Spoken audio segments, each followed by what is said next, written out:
Dear student, आपका राजनीतिक विज्ञान की ऑनलाइन क्लास में आपका हार्दिक स्वागत है।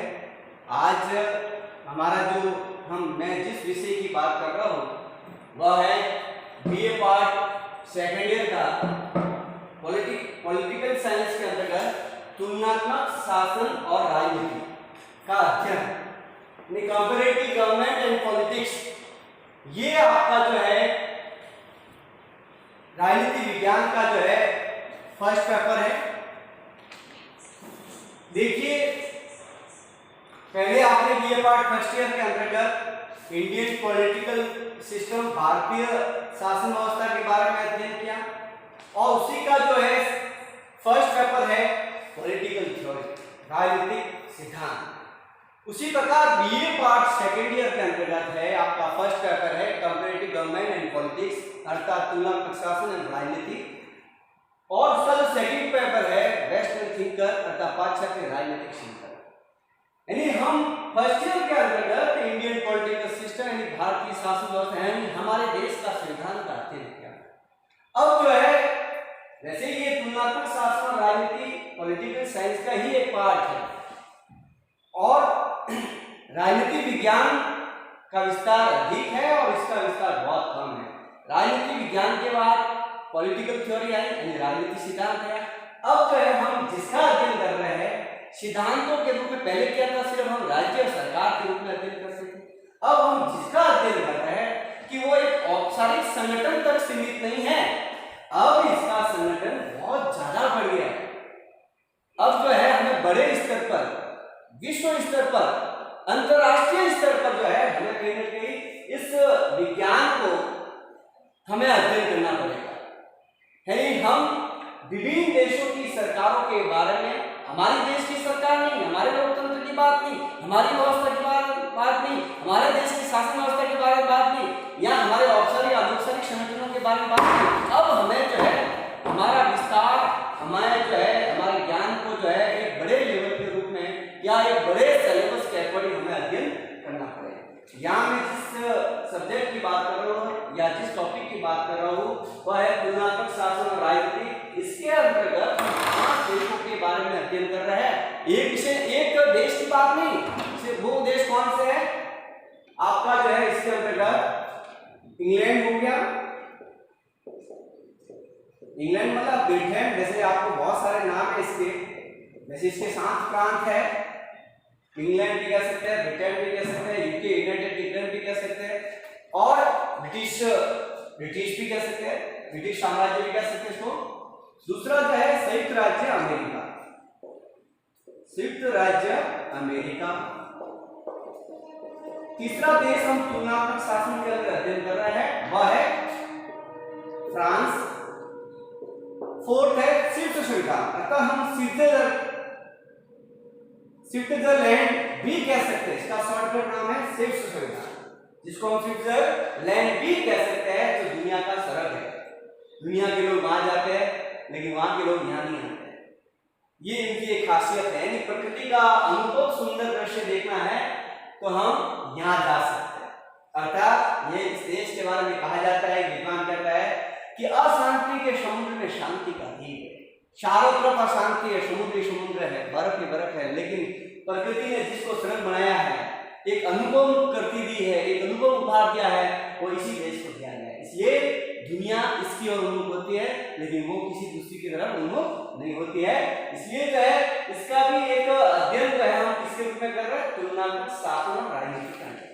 फिर आता है आपका चीन, अर्थात जिसको हम चाइना कहते हैं। अब देखिए यहाँ पर हम ऐसे जो देश है हम तुलना में अध्ययन कर रहे हैं, ये सारे देश विकसित राष्ट्र है, विकासशील राष्ट्र नहीं है।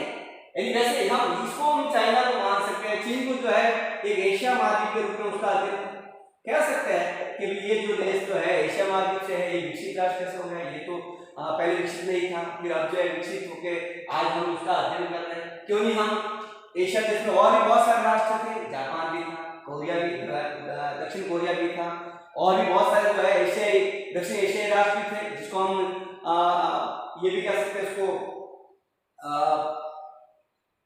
एशियाई देशों के अंतर्गत जैसे 10 राष्ट्र आते हैं उसका भी अध्ययन हो सकता था। लेकिन जिस प्रकार जो है वहां के हम शासन और राजनीति के बारे में अध्ययन करते हैं तो वो एक मॉडल बन गया दुनिया के सामने। इन्होंने एक ऐसा काम कर दिया जिसके कारण जो है हम आज हमारे सेलेबल भारत जैसे देश में भी जो विकासशील राष्ट्र है हम चीन की जो है विश्व राजनीति के अकॉर्डिंग उसका अध्ययन कर रहे हैं। ये बहुत बड़ी बात है, ठीक है। तो अब देखिए यहाँ जो है वैसे चाइना को पहले क्या कहते थे, एशिया का रोगिंग मैन भी कह सकते थे, यानी अचीवमेंट। जैसे नेपोलियन बोनापार्ट ने कहा कि ये मध्य सो रहा है उसको सोने दो, अगर इसको जाग गया तो पूरी दुनिया को हिला कर देगा। इसलिए जो है कहीं ना कहीं इसकी बहुत ज्यादा डिमांड है। यानी तो पहले इतनी घोषणा भविष्यवाणी हो गई थी, आज वास्तव में चीन जो है एशिया की राजनीति कर रहा है और वर्ल्ड के अंदर एक पावर कंट्री के रूप में उभर रहा है। आज जैसे विश्व के महाशक्ति के रूप में हम अमेरिका को मान रहे हैं, अमेरिका अपना आप पावर कंट्री है, दुनिया का शक्तिशाली राष्ट्र है, दुनिया का एक विकसित राष्ट्र है, पहले ब्रिटेन था लेकिन अब उसकी जगह किसने लिया है, अमेरिका ने। यानी पूंजीवादी के रूप में जो राष्ट्र लीडरशिप कर, ये सारी बातें मैं तुलनात्मक रूप में बता रहा हूँ। ऐसा नहीं कि जो है मैं एक पर्सन जो है इसी राष्ट्र को ज्यादा फोकस मानने की कोशिश नहीं। यानी आपको ये पता होगा कि इंग्लैंड का कभी सूर्यास्त यानी इंग्लैंड का साम्राज्य हम ये भी कह सकते हैं उसका कभी सूर्यास्त नहीं होता था, इतना विस्तार था। और ये विज्ञान जिसने जो है कम से कम 51 राष्ट्रों पर अपना एक औपनिवेशिक राष्ट्र था, अपना जो है कहीं ना कहीं कॉमनवेल्थ ग्रुप में ही काम करता है, इतना इनका विस्तार करा हुआ था। तो कहीं ना कहीं अगर हम इनकी बात हम देखते हैं तुलनात्मक शास्त्र राजनीति के अंतर्गत या पॉलिटिकल थ्योरी के अंतर्गत कहीं ना कहीं इन्होंने काफी डेवलप किया है, काफी उनकी जो है ऐसी व्यवस्था है, ऐसी सरकारें जो काम कर रही है, वहाँ की जो स्ट्रक्चर है, बहुत सारे जो है कहीं ना कहीं उसकी संरचनात्मक जो प्रक्रिया है वो बहुत ही जो है कहीं ना कहीं एक मॉडल के रूप में, एक आदर्श के रूप में देखने को मिलती है। अब देखिए मैंने ये सारी बातें जो है इस तुलनात्मक शास्त्र और राजनीति के अंतर्गत 5 देशों को जो फोकस किया है, अब उसका अध्ययन देखिए पॉलिटिकल साइंस के अंतर्गत या हम कंपैरेटिव पॉलिटिक्स या कंपैरेटिव गवर्नमेंट एंड पॉलिटिक्स के बारे में अगर अध्ययन करते हैं तो कहीं ना कहीं आपको जो है बहुत सारे विद्वानों का नाम याद रखना पड़ेगा। और विज्ञान के साथ और वैसे पॉलिटिकल साइंस के मैं आपको बता रहा हूँ कि एग्जाम को जो एग्जामिनर है उसको हम कैसे जो है प्रभावित करें। तो एक फॉर्मूला बता रहा हूँ कि पॉलिटिकल साइंस में हमेशा पॉइंट टू पॉइंट लिखा जाता है, जितने अधिक पॉइंट लोगे उतने ही आपके मार्किंग में अच्छे नंबर आएंगे, आपका ग्रेड बढ़ जाएगा। तो मैंने भी जो है कहीं ना कहीं थोड़ा जो है इस देश के बारे में जानकारी लेने के लिए मैंने एक मॉडल बनाया, बहुत ही इंपॉर्टेंट। एक साइंस का स्टूडेंट जो होता है बहुत ही जो है अगर मॉडल बनाता है, डायग्राम बनाता है तो वो नंबर एक प्राप्त करने की आर्ट है, कला है। तो मैं भी मेरे विद्यार्थियों को मेरे प्रिय विद्यार्थियों को मैं कहीं ना कहीं ऐसा मॉडल दूं, ऐसा कोई डायग्राम बताऊं जिससे जो है ये जो कठिनाई आ रही है इस देश के बारे में तुलनात्मक रूप में वो आसानी से समझ सके। जैसे आपने इंडियन पॉलिटिकल सिस्टम में पढ़ा है कि प्रस्तावना के बारे में, यानी पूरे भारत के संविधान के बारे में, यानी उसकी संविधान सभा से लगाकर वो जितने भी जो उसके साथ प्रस्तावना हो या मौलिक अधिकार हो या नीति निर्देशक तत्व हो या सरकार के महत्वपूर्ण अंग कार्यपालिका व्यवस्था न्यायपालिका या जो अनौपचारिक संगठन की बात करता हूँ जैसे पॉलिटिकल पार्टी है या प्रेशर ग्रुप है, ये सारी बातें कहीं ना कहीं हमें जो है हम उसके बारे में अध्ययन करें। तो उसी प्रकार 3 देशों का अध्ययन हम कैसे करेंगे, यानी एक शॉर्टकट के रूप में जल्दी जो है कहीं ना कहीं ये जैसे आपके इस सब्जेक्ट के अंदर 5 यूनिट होती है, हर यूनिट के अंदर इनकी बहुत भूमिका मानी जाती है।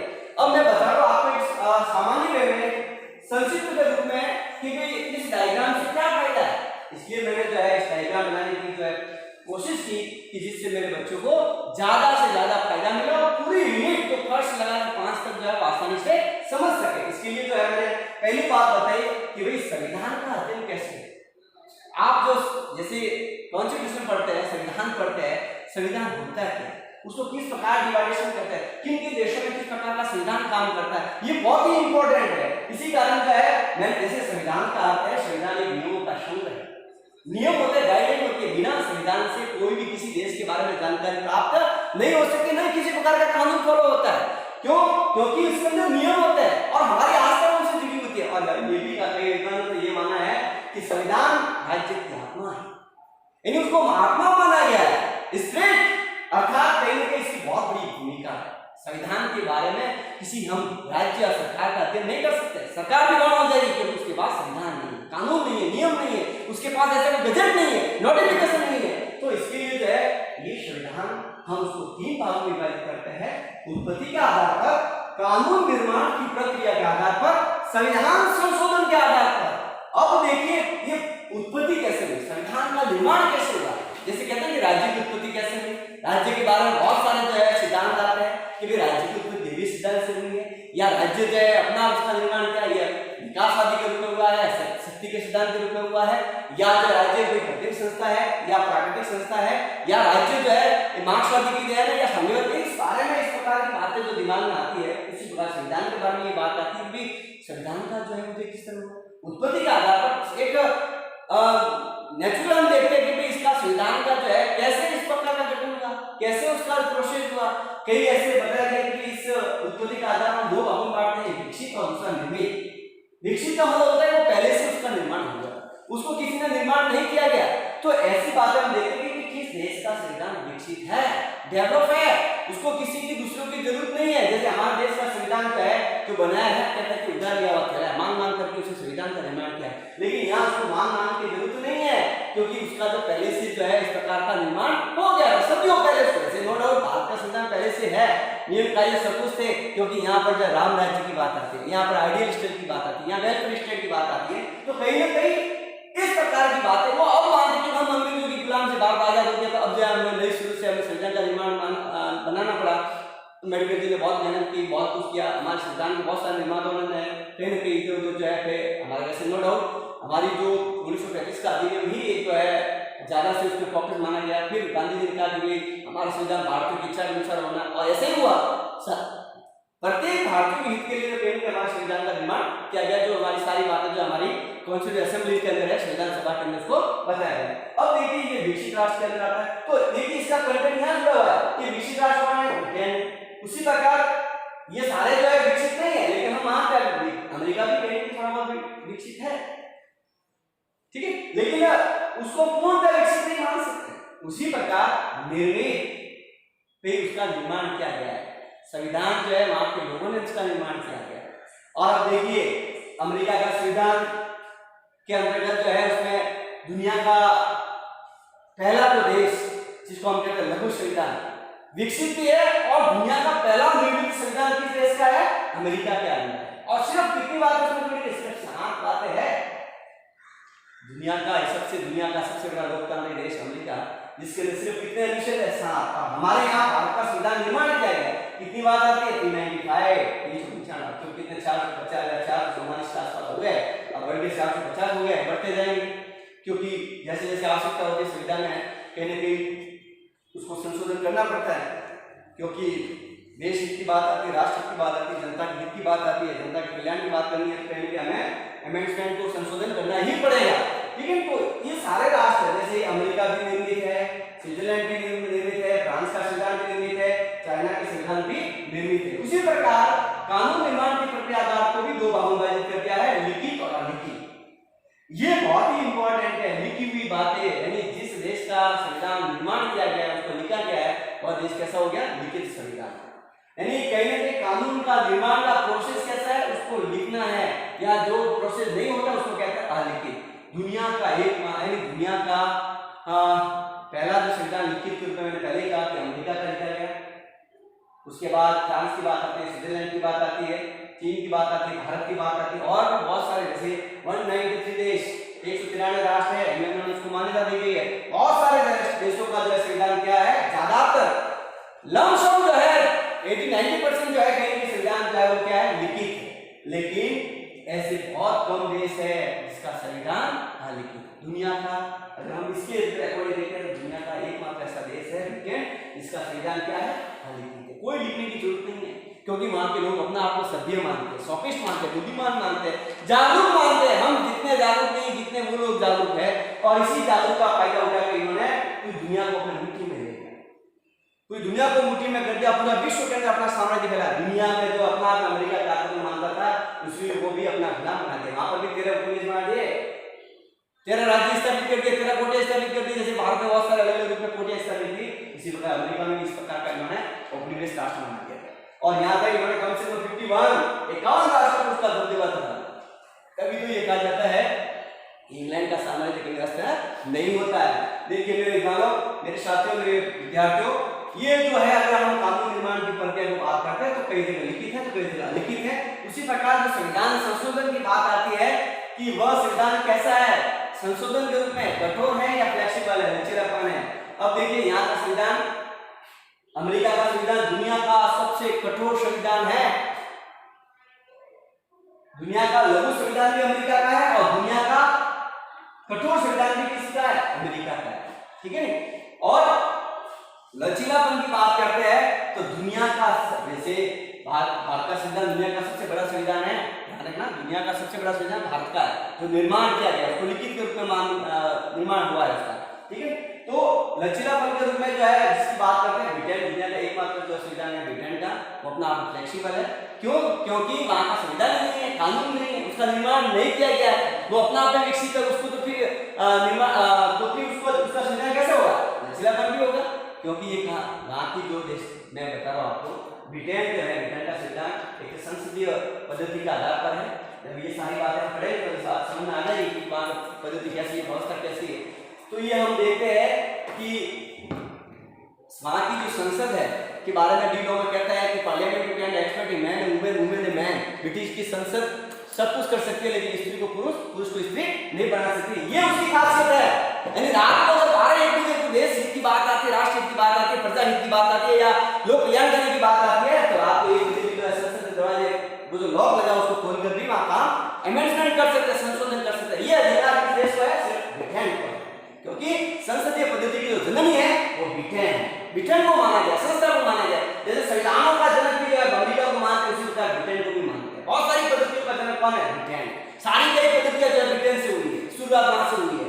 तो ये सारी बातें जो है हम देखते हैं कि संविधान का जो अध्ययन है उसको हमें 3 प्रकार के विभाग से बांटते हैं। ये सारी बातें कहीं ना कहीं जुड़ी हुई है, फर्स्ट में से जुड़ी हुई है। कई ऐसी बातें उसके विभिन्न देशों के संविधान की विशेषताओं के, जैसे पहली विशेषता हुई कि किस देश का संविधान लिखित है, उसी प्रकार के देश का संविधान लिखित है, किस देश का संविधान कठोर है। तो ये विशेषताओं के अंदर भी पॉइंट आता है। अब ये तो मैंने बताया संविधान को। अब दूसरी बात आती है कि सबसे अगर हमारा तुलनात्मक रूप में किसी देश की शासन और राजनीति के बारे में अध्ययन करना है तो आपका मुख्य जो फोकस होगा, पाठ होगा, विषय होगा, जो अध्याय होगा वह है सरकार के महत्वपूर्ण अंग के अंदर हम देखते हैं कि भाई सरकार कितने रूप में काम करती है। तो सरकार 3 तरह से काम करती है, कार्यपालिका, व्यवस्थापिका और न्यायपालिका। ये सब आप भी जानते हैं, आपने इंडियन पढ़ा, आपने जो है फर्स्ट ईयर में भी पढ़ा है। लेकिन यहाँ जो है सिस्टम अलग है। हम जिस कार्यपालिका की बात कर रहे हैं वो इतना आपके यूनिट है, पूरी यूनिट है, पूरा डिपेंड जो है आपके फर्स्ट के अंदर। जैसे मैंने बताया तुलनात्मक शासन राजनीति का संविधानवाद से क्या अभिप्राय है कि उसके बाद संविधान की उत्पत्ति मार्क्सवाद के आधार पर किस तरह हुई है, उदारवाद के रूप में किस तरह हुई है। तो उसी प्रकार सेकंड यूनिट के अंदर आप और फर्स्ट यूनिट में विशेषता है, सभी देशों की विशेषता आपके एक एक विशेषता इंपॉर्टेंट क्वेश्चन बनती है।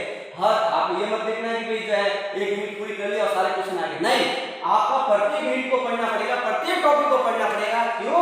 क्योंकि उसका जो है क्वेश्चन कैसे बनता है, 2 नंबर का भी बनता है, आपका 7 नंबर का भी बनता है, बड़ा क्वेश्चन भी बनता है। कौन किस टॉपिक से किस तरह का क्वेश्चन इंपॉर्टेंट बने कोई कह नहीं सकते। इसलिए प्रत्येक यूनिट के अंदर जो भी टॉपिक आते हैं, जो भी विषय आते हैं, हमारी कोशिश है कि हर यूनिट के अंदर जो भी टॉपिक है आपको बताने की कोशिश। नो डाउट डरने की जरूरत है, आपका पूरा सिलेबस होगा क्योंकि मैं आपके साथ हूं, क्योंकि मैंने इस प्रकार का डायग्राम बनाया आपके लिए। ये बहुत इंपॉर्टेंट, आपको जो है ये सारी बातें कहने में आपके सिलेबस से जुड़ी हुई है, आपके टॉपिक से जुड़ी हुई है, इसलिए मैंने फोकस किया कि ये डायग्राम बहुत ही जरूरी है। इसलिए जो है इस कार्यपालिका को मैंने बताने की कोशिश ये की क्योंकि आपको तो ये पता है कि कार्यपालिका में क्या आता है, कि राष्ट्रपति आता है, राष्ट्रपति आता है या राज्यपाल आएगा या जो है अधिकारी तंत्र आता है। लेकिन अब आपको देखना है कि कार्यपालिका के अंदर कार्यपालिका तो कई नामों से जानते हैं, सिर्फ कार्यपालिका से संबंध नहीं है।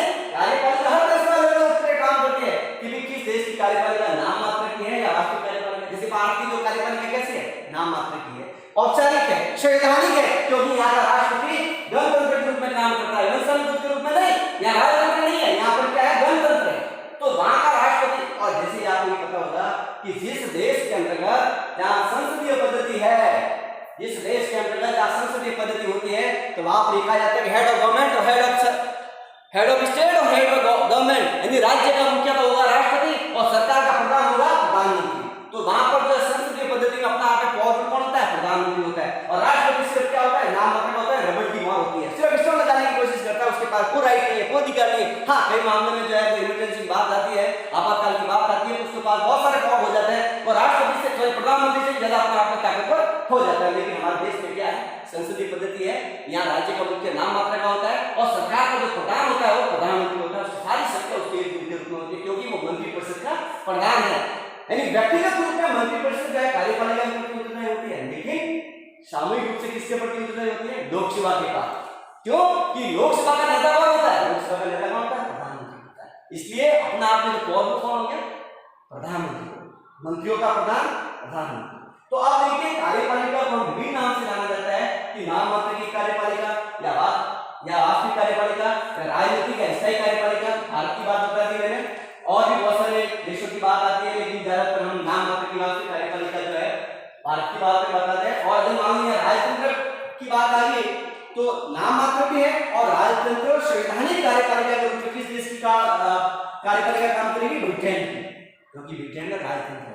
वहाँ राजा यानी सम्राट या राजतंत्र की बात आती है, वहां पर राष्ट्रपति की बात यानी काम तो उसी तरह का होता है, राष्ट्रपति की तरह। ऐसा मत समझना कि आपने जो है कि वहां पर राष्ट्रपति होता है, ऐसे उसका एक रूप है, एक उसका जो एक प्रतिछाया है, क्योंकि वो काम किस तरह कर रहा है, नाम की बात राष्ट्रपति क्या कर रहा है, नाम मात्र रूप में कर रहा है, वास्तविक कार्यपालिका रूप में नहीं कर रहा। हाँ, ये नहीं कि भाई जो पीढ़ी दर पीढ़ी रूप में काम कर रहा है, क्योंकि वहां पर ब्रिटेन के अंदर क्या राजा का बेटा राजा ही बनेगा, यानी Elizabeth first, Elizabeth second, Elizabeth third, ये सिस्टम जो है ब्रिटेन के अंदर है। लेकिन भारत के अंदर ऐसा नहीं, यहाँ पर तो क्या होता है, चुनाव होता है अप्रत्यक्ष रूप से एक संसदीय मत प्रणाली से, और संसद के दोनों सदन मिलकर उसका चुनाव करते हैं। लेकिन वहां पर ऐसा सिस्टम नहीं है, क्योंकि वहां पर तो राजा का बेटा ही राजा बनेगा, राजकुमार जो वही बनेगा जो उस वंश से जुड़ा हुआ है।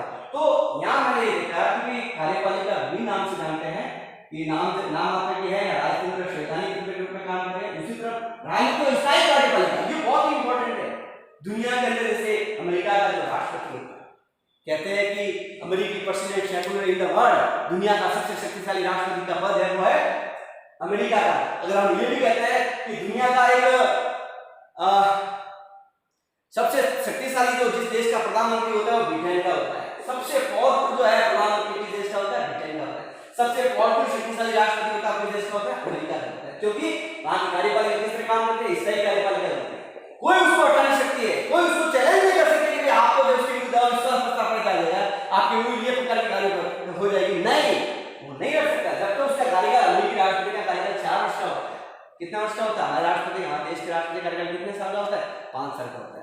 यहाँ तो जो है कहीं ना कहीं न्यायपालिका उसके विरुद्ध जो है कहीं ना कहीं अविश्वास प्रस्ताव ले सकती है, कुछ भी एक्शन ले सकती है, ठीक है, या संसद ले सकते हैं। लेकिन यहाँ ऐसा सिस्टम अमेरिकी कांग्रेस, जैसे अमेरिकी संसद को कांग्रेस कहा जाता है, कांग्रेस के पास इतना अधिकार नहीं कि अमेरिका राष्ट्रपति के विरुद्ध कोई एक्शन ले, नहीं, कोई राइट नहीं है। हाँ, ये हो सकता है कि कई बार है, अभी जैसे डोनाल्ड ट्रंप की बात आती है, बिल क्लिंटन की बात आती है, या और भी बहुत सारे जो है प्रेसिडेंट के विरुद्ध जो है इस प्रकार का उत्साह पारित हो गया था, लेकिन वो लागू पूर्णतया नहीं हुआ था, इन्होंने कहीं इस्तीफा दे दिया है, क्योंकि बाकी कार्यपालिका कैसी है, स्थायी है और औपचारिक प्रधान है।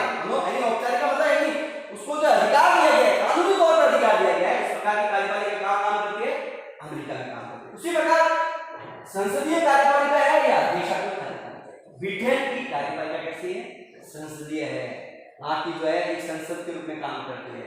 अर्थात जिस देश और संसदीय पद्धति की विशेषता होती है कि वहां का जो हेड ऑफ स्टेट होता है वो राष्ट्रपति होता है, और हेड ऑफ गवर्नमेंट होता है वो प्रधानमंत्री होता है। यानी वहां का या सम्राट या राजा होगा वो नाम मात्र का होगा, और वास्तविक शक्ति प्रधानमंत्री के पास होगी। क्यों, क्योंकि मंत्रिपरिषद का प्रधान कौन है, प्रधानमंत्री। इसलिए तो सरकार का मुखिया कौन है, प्रधानमंत्री, न कि राष्ट्रपति। ध्यान रखना, बहुत इंपॉर्टेंट बात है। तो संसदीय पद्धति कहां पर है, ब्रिटेन में है, यहाँ कहीं संसदीय पद्धति नहीं है। हाँ, आपको देखा होगा कि फ्रांस के अंतर्गत है, यहाँ फ्रांस के अंदर संसदीय पद्धति भी है और अध्यक्षात्मक पद्धति भी, यहाँ राष्ट्रपति भी है, प्रधानमंत्री भी है, ध्यान रखना है। और कई बार ये अतिशयोक्ति की बात नहीं है, फ्रांस का राष्ट्रपति दुनिया का कई बार इमरजेंसी की बात आती है तो अपना अमेरिका से भी ज्यादा ताकतवर हो जाता है। मैंने कहा कि दुनिया का सबसे शक्तिशाली राष्ट्रपति जो है किस देश का होता है, अमेरिका का होता है। नहीं, फ्रांस का राष्ट्रपति अपना आप में कमजोर नहीं है, ध्यान रखना, उसके पास बहुत सारे पावर है। जितना पावर प्रधानमंत्री के पावर दोनों के पास है, प्रधानमंत्री के पास भी है और राष्ट्रपति, क्योंकि यहाँ पर संसदीय पद्धति भी है, संसदीय कार्यपालिका भी काम करे और अध्यक्षात्मक कार्यपालिका भी। संसदीय पद्धति को अगर हम शक्ति के आधार पर विभाजन करते हैं तो 2 श्रेणी होता है, एक एकात्मक है, दूसरा संघात्मक है। उसी प्रकार अध्यक्षात्मक पद्धति को अगर हम डिवाइडेशन करते हैं तो वहां पर एकात्मक और संघात्मक की बात आती है। ठीक है। जैसे हमारे यहाँ देश की जो बात करते हैं, भारत के अंदर संसदीय पद्धति है और संसदीय पद्धति में भी कैसा है, हमारे यहाँ पर दोनों का मिश्रण है, एकात्मक और संघात्मक है। लेकिन ब्रिटेन में क्या है, संसदीय पद्धति के साथ सिर्फ एकात्मक है, ये ध्यान रखना। इकाइयों का संख्या सारी जो है, जैसे हम डिवाइडेशन करते हैं किसी सरकार को जो है एक केंद्र सरकार के रूप में, राज्य सरकार के रूप में, स्थानीय सरकार के रूप में, या जो है लोकल गवर्नमेंट के रूप में बात आती है, तो सारा सिस्टम सरकार काम तो करिए, लेकिन सिस्टम फॉलो कहां से होगा, केंद्र सरकार। सारी शक्ति किसके रूप में केंद्रीकृत होगी, केंद्र सरकार के पास। ठीक है। हमारे यहाँ पर तो क्या है, केंद्र को भी अधिकार दिया है, राज्य को भी अधिकार दिया है और स्थानीय गवर्नमेंट को भी अधिकार दिया है। इसलिए तीन प्रकार के रूप में सरकार काम करती है। हाँ, सरकार काम तो करती है, लेकिन किसके आदेश से काम करेगी, केंद्र सरकार के रूप में काम करेगी। इसलिए वहां पर ब्रिटेन की जो संसदीय पद्धति है, संसदीय कार्यपालिका का काम करेगी और एकात्मक तौर पर काम करेगी। ठीक है। उसी प्रकार अमेरिका की बात करते हैं, अमेरिका में जो है कम से कम 50 सेंटर है, यानी राज्यों को कैंटन कहा जाता है। ठीक है। तो वहां पर जो राज्य की सरकार, लेकिन वहां पर दोहरी नागरिकता भी है, एकल नागरिकता नहीं है, दोहरी नागरिकता। हमारे यहाँ पर एकल नागरिकता है, लेकिन वहां पर क्या है, दोहरी नागरिकता है। तो इसलिए जो है राज्यों को अधिकार दिया है, केंद्र को भी अलग अलग अधिकार है। लेकिन जब बात आती है राष्ट्रपति को, पूरे राज्य मिलकर जो है कहीं ना चुनाव करने की कोशिश करते, प्रयास करते हैं। अब देखिए उसी प्रकार जो है कार्यपालिका दो और भी हम बात करते हैं कि कई जगह कार्यपालिका एकल कार्यपालिका के रूप में काम करती है, दूसरी बहुल कार्यपालिका के रूप में काम करती है। एकल कार्यपालिका यानी सिर्फ एकमात्र एकल पालिका कहां पर है, चीन के अंदर एकल कार्यपालिका है एनपीसी, नेशनल पीपुल्स कांग्रेस। ठीक है। बाकी जो है कई जगह और स्विट्जरलैंड के अंदर कार्यपालिका कैसी है, बहुल कार्यपालिका। देखिए ये टॉपिक सारे जुड़े हुए, ध्यान रखना। ये अगर आगे डायग्राम में आ जाए तो आप इन देशों के आसानी से तुलनात्मक अध्ययन कर सकते हैं, शासन के रूप में और राजनीति के रूप में। अगर मान लो डायग्राम आपके दिमाग में नहीं है, ये बात समझ में नहीं आ रही है, तो नहीं होगा। मैं दावे के साथ कह रहा हूं, आपको इस बात को समझना पड़ेगा। अगर तुलना किसकी करनी है, सरकारों की करनी है, विदेशी सरकारों की करनी है, और उनकी शासन के बारे में अध्ययन करना है, उनकी पॉलिटिक्स के बारे में अध्ययन करना है। कई देशों की पॉलिटिक्स, जैसे मान लो हम बात करते हैं लोकतंत्र की बात है या अधिनायक। अब अधिनायक तंत्र को कैसा होगा, वो तो सारी एक व्यक्ति के पास सत्ता होगी, और यहाँ जो है सत्ता किसके पास, जनता के पास। तो सबसे अधिक प्रभावशाली कौन सा तंत्र होगा, लोकतंत्र ही होगा। अधिनायक तंत्र कभी और कोई प्रभावशाली होता है क्या, क्या जनता के हित के लिए बात कर सकता है क्या? आपने देखा होगा जैसे जर्मनी का मॉडल देखा होगा हिटलर के रूप में, या इटली का मॉडल देखा होगा मुसोलिनी के रूप में, और अपने पड़ोसी देखिए आप, जिस देश में व्यक्ति के अधिनायक की बात क्या है, अगर सैनिक शासन की है तो वो भी कभी देश सक्सेस नहीं हो सकता, कभी विकास नहीं कर सकता। वहां पर जनता को न्याय नहीं मिल सकता, वहां पर इक्विटी की बात नहीं आ सकती, वहां के फ्रीडम नहीं हो सकते, क्योंकि सारी हुकूमत एक व्यक्ति के पास होती है। अधिनायक तंत्र में ध्यान रखना, सारी हुकूमत एक व्यक्ति के पास होती है। लेकिन लोकतंत्र में ऐसा नहीं है। जनता जैसे अब्राहम लिंकन ने कहा कि democracy government by the people for the people and the people, जनता के लिए, जनता के द्वारा जनता का शासन होता है, उसे कहते हैं लोकतंत्र। सारी बातें जनता के हित के लिए होती है, जनता के डेमो के लिए बात होती है, एक सकारात्मक जो है आइडियोलॉजी होती है, उसी को हम लोकतंत्र पर मानते हैं। यानी कहीं तंत्र में जो है कहीं उसका जो है विभाजन होता है। तो ये सारी बातें जो है एकल बहुल कार्यपालिका की बात है। अर्धसंघीय कार्यपालिका, देखिए बहुत ही इंपॉर्टेंट बात है कि वहां किस देश की कार्यपालिका अर्धसंघीय के रूप में काम करती है, तो वो है एकमात्र देश फ्रांस। फ्रांस की कार्यपालिका अर्धसंघीय, मैंने पहले बताया कि यहाँ पर प्रधानमंत्री भी होता है और राष्ट्रपति भी होता है। प्रधानमंत्री यानी संसदीय पद्धति, राष्ट्रपति वाला अध्यक्षात्मक पद्धति। ठीक है। यहाँ एकात्मक भी है, संघात्मक, दोनों का शक्ति को दोनों को जो है उन्होंने जोड़ा है। भारत के अंदर क्या है, एकात्मक के संघात्मक, लेकिन एकात्मक संघात्मक है वो किस देश से, किस पद्धति पे है, वो है संसदीय पद्धति। ये मत आप ये मत समझना कि आप नहीं, संसदीय पद्धति है, उसको हम शक्ति के आधार पर विभाजन करते हैं। तो दो तरह से होता है, एकात्मक संघात्मक, भारत की संसदीय पद्धति भी है और दोनों का मिश्रण भी है। तो ये सारी बातें। अब एक अंतिम होता है कि कार्यपालिका को हम स्थायी कार्यपालिका भी कह सकते हैं, अधिकारी भी कह सकते हैं। स्थायी कार्यपालिका जो है नौकरशाही होती है, अधिकारी होते हैं, पब्लिक सर्विस के लोग होते हैं, लोक सेवक होते हैं, उनको हटाया नहीं जा सकता। उनका कार्यकाल 5 साल का या 4 साल का या 7 साल का नहीं होता है। जैसे यहाँ पर जो है स्विट्जरलैंड के राष्ट्रपति का 7 एक साल का होता है, लेकिन उसमें 7 राष्ट्रपति होते हैं, अलग अलग रूपों में कार्यकाल करते हैं। अमेरिका का राष्ट्रपति 4 साल का होता है। जैसे ये जो स्थायी है उसको हटा नहीं सकते क्योंकि वंशानुगत होते हैं। बाकी कई देशों में तो किसी का 5 साल का कार्यकाल होता है, तो किसी का 6 साल का होता है। तो ये जो है नौकरशाही होते हैं, जो अधिकारी तंत्र होते हैं, ब्यूरोक्रेसी के लोग आते हैं जो ब्यूरोक्रेट के रूप में है, या जो है लाल पिताश्री के रूप में काम करते हैं, उसका कार्यकाल कभी भी 2 साल, 4 साल, 5 साल नहीं होता, उसका कार्यकाल स्थायी होता है। उसी प्रकार अब देखिए मैंने ये कार्यपालिका होगी, उसके बाद व्यवस्थापिका को हम विधायिका भी कह सकते हैं, व्यवस्थापिका को हम विधानमंडल के रूप में मान सकते हैं। अब ये विधानमंडल 2 तरह से काम करती है। कितने रूप में? 2 रूप में काम करती है कि किस देश की जो विधायिका है एक सदनीय है, किस देश की विधानसभा या विधानमंडल द्विसदनीय है। केंद्र में भी होती है और स्टेट में भी होती है। राज्य की विधानमंडल भी होते हैं और केंद्र की विधानमंडल भी होते हैं। तो यहाँ हम केंद्र की बात करते हैं कि बहुत सारी बात हम संसद भी कर सकते हैं, विधेयिका भी कर सकते हैं, विधानमंडल भी कर सकते हैं। संसद दो तरह से काम करती है। वैसे आपने ध्यान रखना कि कई देशों में जो है उस संसद को अलग नाम से, जैसे कार्यपालिका को विभिन्न नाम से जाना जाता है, उसी प्रकार संसद को विभिन्न नाम से जाना जाता है। अब देखिए ब्रिटेन की संसद को संसद नहीं कहा जाएगा, यहाँ की राष्ट्रपति या विधायिका के नाम से उसको संसद कहते हैं। उसी प्रकार अमेरिका की जो संसद होती है उसको क्या कहा जाता है, कांग्रेस।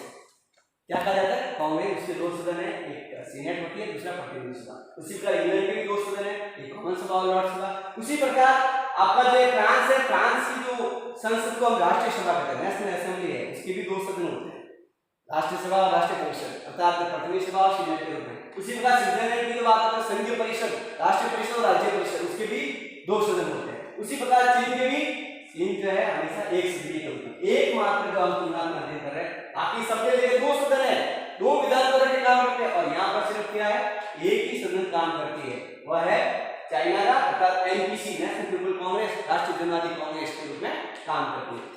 अब मैंने ये बड़ी बात ये बता दी। अब कई देश और भी बहुत सारे बच्चे हैं, जैसे अगर आप किसी को एक जनरल नॉलेज की बात करते हैं कि भाई बताइए आप जो है सेकंड ईयर में इतने देशों को तुलना में अध्ययन कर रहे हैं, तो आपने ये तो पता ही होगा कि इंग्लैंड की संसद को क्या नाम से जाना जाता है, सॉरी अमेरिका की संसद को किस नाम से जाना जाता है, उससे क्या नाम, दूसरा क्या नाम है।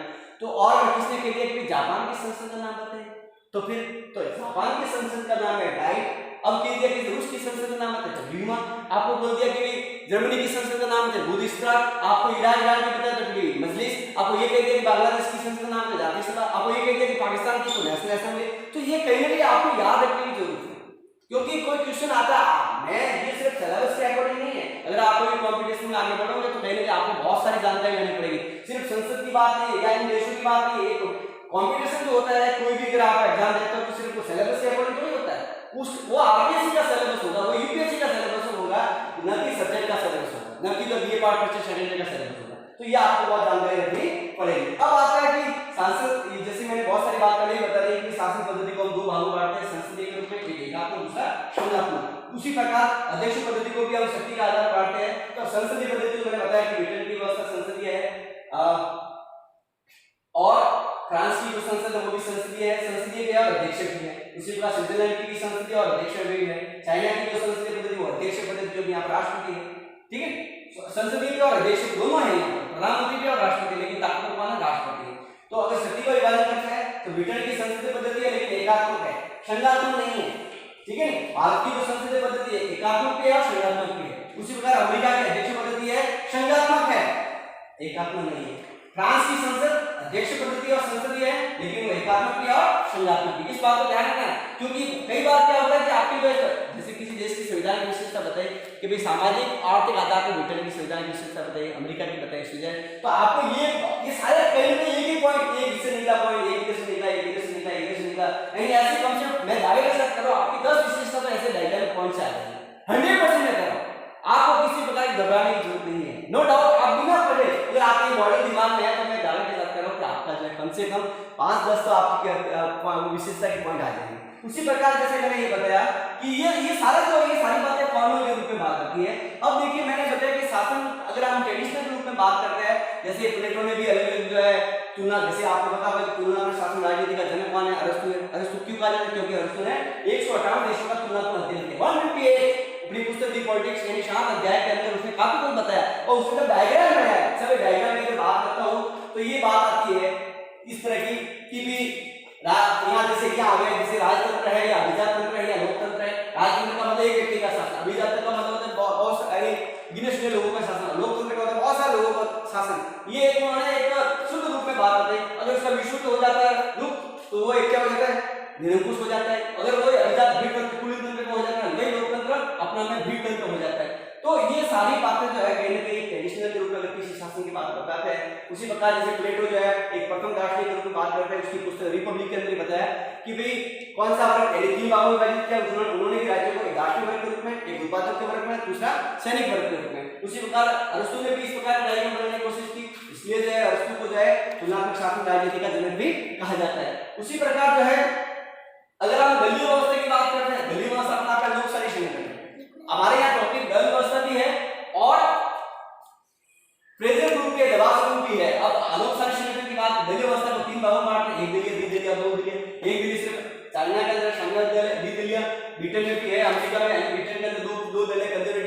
और लिबरल पार्टी। उसी प्रकार अमेरिका में 2 दल है, डेमोक्रेटिक पार्टी और रिपब्लिकन पार्टी। उसी प्रकार फ्रांस की जो व्यवस्था कैसी व्यवस्था में बहुदलीय है, वहां बहुत सारे दल है। सोशल पार्टी के, समाजवादी के, तो बहुत अलग अलग दल जो है काम कर रहे हैं। तो भारतीय व्यवस्था कैसी बहुदलीय है। यहाँ बहुदलीय व्यवस्था को हम 3 तरीके से बात करते हैं, राष्ट्रीय स्तर पर, क्षेत्रीय आधार पर रीजनल पार्टी के तौर पर देखते हैं, लोकल पार्टी के रूप में भी देखते हैं। यानी ये 3 भागों में उसको डिवाइडेशन करते हैं भारत के अंदर। यानी राष्ट्रीय स्तर पर नेशनल पार्टी जैसे हमारे यहाँ की नेशनल पार्टी कितनी है, 4 पार्टी है, जैसे कांग्रेस, बीजेपी है, सपा है, बसपा है, या जो है तृणमूल कांग्रेस को भी जोड़ दिया गया है, और भी बहुत भाजपा है, मार्क्सवादी कम्युनिस्ट पार्टी, यानी मार्क्सवादी कम्युनिस्ट पार्टी होगी या भारतीय कम्युनिस्ट पार्टी होगी। ठीक है, तो ये कहीं ना कहीं ये सारी बातें जो है हमारे जो है कहीं ना कहीं इंपॉर्टेंट क्वेश्चन या इस अध्ययन को करने के लिए बहुत ही महत्वपूर्ण हो जाता है। मैंने बहुत सारी बातें बताई, समय के अकॉर्डिंग ध्यान रखना पड़ता है। तो मैंने कहीं ना कहीं आपको जो है इस तुलनात्मक शासन राजनीति जो हमारा ये पार्ट फर्स्ट ईयर का जो है फर्स्ट पेपर है बहुत ही इंपॉर्टेंट है। और क्योंकि बच्चे जो है कई कंफ्यूज हो जाते हैं, उनको समझ नहीं आता कि तुलनात्मक शासन है क्या, उसकी राजनीति कैसे अध्ययन करें, क्योंकि हम भारत के संविधान के बारे में जानकारी नहीं होती तो हम इतने 5 देशों का अध्ययन कैसे करें। इसलिए मैंने कहीं ना कहीं शॉर्टकट के डायग्राम के जब भी जो है इंग्लिश बात आएगी तो बहुत सारी और भी बहुत बातें अपने उसका आप पढ़ोगे, सिलेबस का आनंद लोगे। मैं इसी के साथ मेरी बात को मैं खत्म करता हूँ। Thank you.